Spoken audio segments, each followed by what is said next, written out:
ते हितेंद्र ठाकूर साहेबांच्या आदेशाने मी आणि मनकर साहेब दिल्लीला जाऊन ज्या मेन पुरातत्व विभागाच्या ज्या उषा शर्मा मॅडम होत्या त्यांच्याकडून इथे जी परिस्थिती आम्ही सांगितली की अशा पद्धतीने इथे हजारो पर्यटक विविध जगातून येत असतात. आमचे बंदीचे येतात. इथे राहण्याची व्यवस्था नाही, त्यांना लाईटीची व्यवस्था नाही. तात्काळ आम्ही लगेच त्यांनी आदेश दिले आणि कामाला सुरुवात केली. त्याच्यात तुम्हाला माहिती आहे का, इथे कुठल्याच प्रकारचं आम्हाला काम करून पुरातत्व विभाग देत नव्हते. महानगरपालिकेच्या माध्यमातून आम्ही इथे जे अंधार असायचे म्हणून इथे लाईटीचे बंदोबस्त केले. आता आम्ही पूर्ण इथे आपले कंपाऊंडचं काम, इथे बाजूला स्टेजचं काम हाती घेतलेलं आहे. आता पाण्याची व्यवस्थेसाठी आम्ही आमचे महापौर अजिजी पाटील साहेबांना भेटलो. त्यांनी ग्रीन सिग्नल दिला आणि आज आपण उद्घाटन इथे केलेलं आहे. टॉप 10 महाराष्ट्र न्यूज चॅनल मधून मी दीपक कोटेकर. यावेळेला मी उपस्थित आहे नालासोपारा पश्चिमच्या पावनभूमीवरती. ही तीच पावनभूमी आहे ज्या भूमीवरती खुद्द गौतम बुद्ध आले होते. या ठिकाणी गौतम बुद्धांचं स्तूप देखील आहे. सम्राट अशोकांची जयंती होऊन गेली आणि 5 तारखेला त्यांच्या जयंतीनिमित्त कार्यक्रम राबवण्यात आलेला आहे. या कार्यक्रमानिमित्त जे पाणी पिण्यासाठी हवं होतं त्या पाण्याच्या टाकीचं या ठिकाणी माझ्यासोबत आता माजी महापौर आहेत, त्यांच्या वतीने उद्घाटन करण्यात आलेलं आहे. जाणून घेऊ आपल्या सोबत यावेळेला माजी महापौर रुपेश भाऊ आहेत. भाऊ, 5 तारखेला कार्यक्रम आहे, कार्यक्रमाची तयारी कशी असणार आहे आणि आता तुम्ही जे पाण्याच्या टाकीचं उद्घाटन केलं, किती पाणी आता येणाऱ्या भक्तांना मिळणार आहे? बघा, ही भगवान गौतम बुद्धाच्या पदस्पर्शाने पावन झालेली शिरपर्क नगरी आहे. की 2500 वर्षापूर्वी हे भगवान बुद्ध इथे येऊन गेलेले आहेत. आणि आपण बघता की या सर्व स्तूपासाठी आमच्या अनेक संघटनेने विविध प्रकारे काम इथे केलं. परंतु 2018 मध्ये मी महापौर असताना मला एक चांगली सगळ्या कार्यकर्त्यांच्या माध्यमातून संधी भेटली. लोकनेते हितेंद्र ठाकूर साहेबांच्या आदेशाने मी आणि मनकर साहेब दिल्लीला जाऊन ज्या मेन पुरातत्व विभागाच्या ज्या उषा शर्मा मॅडम होत्या त्यांच्याकडून इथे जी परिस्थिती आम्ही सांगितली की अशा पद्धतीने इथे हजारो पर्यटक विविध जगातून येत असतात. आमचे बंदीचे येतात.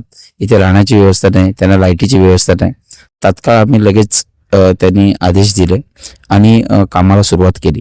त्याच्यात तुम्हाला माहिती आहे का, इथे कुठल्याच प्रकारचं आम्हाला काम करून पुरातत्व विभाग देत नव्हते. महानगरपालिकेच्या माध्यमातून आम्ही इथे जे अंधार असायचे म्हणून इथे लाईटीचे बंदोबस्त केले.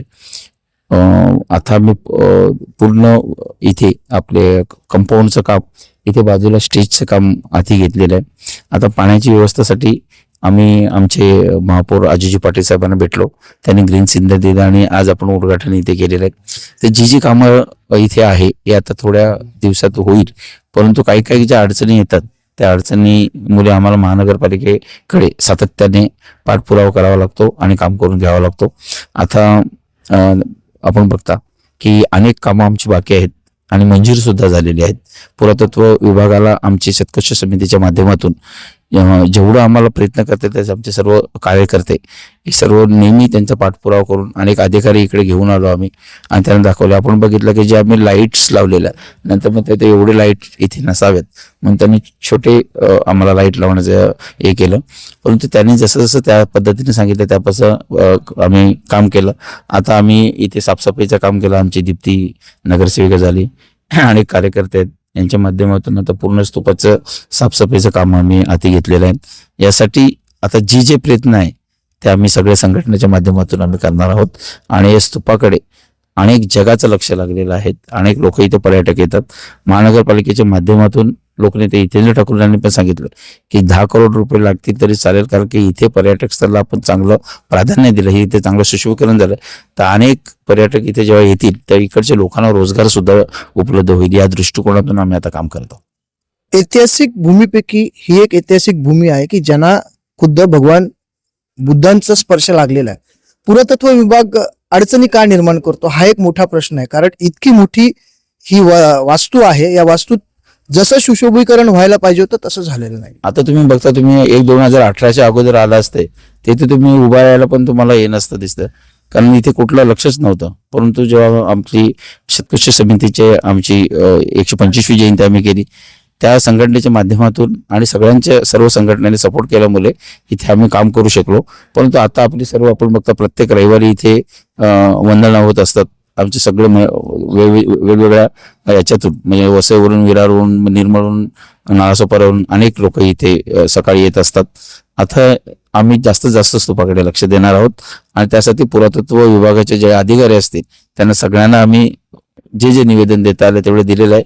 अन्यथा आता जर त्यांनी कामाला सुरुवात नाही केली तर इथे जी वंदना होते ते आम्ही तिकडे वंदना चालू करणार त्यांच्याकडे. कारण की एवढं चांगलं असताना आपण दुर्लक्ष करता हे आम्हाला वाईट वाटतंय. परंतु आता काही अधिकारी चांगले आलेले आहेत, जसे यादव साहेब होते, आता जे अधिकारी आहेत यांनी चांगल्या प्रकारे लक्ष द्यायला लावलंय आणि होईल. आता 5 तारखेच्या कार्यक्रमाचं काय नियोजन आहे, काय आयोजन आहे, कशा प्रकारे हा कार्यक्रम होणार आहे?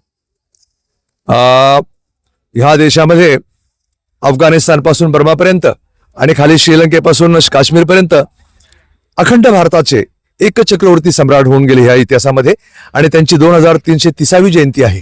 या देशामध्ये एवढ्या मोठ्या सम्राट ज्याचं अशोक चिन्ह चालतं.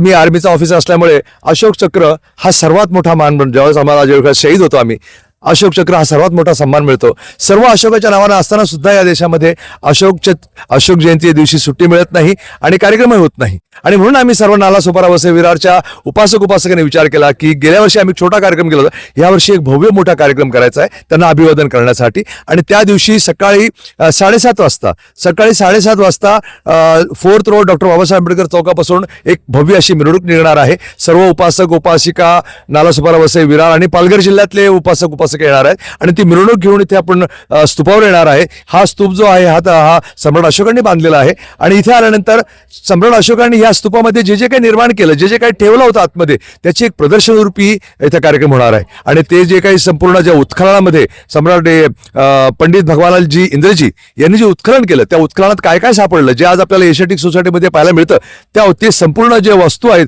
त्याचं इथं प्रदर्शन होणार आहे. जेणेकरून पुढच्या भावी पिढीला हे समजायला पाहिजे की आमचे किती समृद्ध असा आमचा वारसा आहे, आम्ही कुठल्या वंशातून आम्ही आलेलो आहोत. आणि ती एक इन्फिरिटी कॉम्प्लेक्स त्यांचं जाऊन त्यांचं एक सुपिरिटी कॉम्प्लेक्स आलं पाहिजे. सर्वांना समतेचं, सर्वांना चांगली वागणूक मिळावी याचा ते मनात त्यांच्यात तो स्वभावात बदल झाला पाहिजे आणि त्या अनुषंगाने हा कार्यक्रम घेण्यात येत आहे.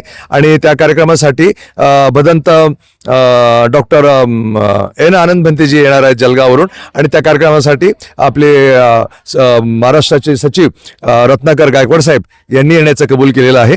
असा भव्य दिव्य कार्यक्रम कुठल्या संघटने वगैरे नाही, आम्ही सगळे नालासोपारा वसई विरारचे जेवढे उपासक आहेत त्यांच्या मार्फत हा कार्यक्रम होणार आहे. आणि त्या कार्यक्रमाला सर्वांनी उपस्थित राहावं. जास्तीत जास्त बौद्ध उपासकांनी आणि ज्यांना या पुरातन वस्तू अशोक सम्राटाबद्दल, या देशाबद्दल प्रेम आहे, त्या सर्वांनी या कार्यक्रमाला उपस्थित राहावं अशी आमची विनंती आहे. जर पुरातत्व विभागाने या सगळ्या गोष्टींकडे लक्ष दिलं नाही तर एक संकेत आणि एक इशारा देखील माजी महापौर रुपेश जाधव यांनी दिलेला आहे. खरं तर ही जी भूमी आहे ही पावन भूमी आहे. या भूमीमध्ये जसं सुशोभीकरण व्हायला पाहिजे होतं तसं झालेलं नाही. आपण जर वसई विरार शहरात जर पाहिलं तर इतर ठिकाणी देखील पुरातत्व विभाग आपली मनमानी करत असते.